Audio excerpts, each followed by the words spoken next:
گفت یارو به کشور خودش خیانت داره میکنه، این میخواد به کشور ما رحم کنه.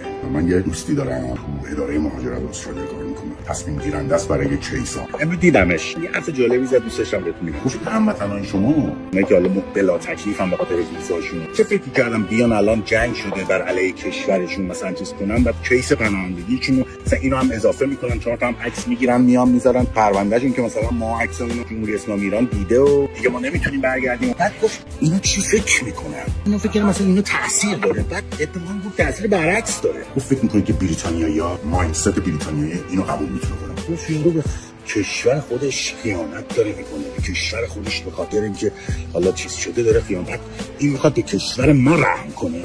گفت ببین یه سری هستن برد میشن تو رسانه استر میکنن و فلان، بله به خاطر مسائل سیاسی برای شعار اون آدم یا اون افراد شاید مثلا قبول کنن پناهندگی ویزا بدن. ما یه سری چیزا برای کشور خودمون در نظر میگیریم، برای کسی که میخوایم قبولش کنیم. ما میخوایم کسایی بیاریم اینجا بیاریم که بعداً حالا میخوام سیتیزن بشن، شهروند بشن، شهروند ضعیف بوسه حالا میشه کاری کشور ما هم باشن. فکر نکنه اینا پوینت مثبت براشون، اتفاقا برعکس یه روندی داره. یه سری چیزا رو مشخصه. میگه کسی که اینجوری بی‌پروایی میکنه ما استاپ اینو بیشتر مطالعه کنید. بعد خودشون هم فهمیدن خیلی از کیسا چرت و پرت و فلان فهمیدن.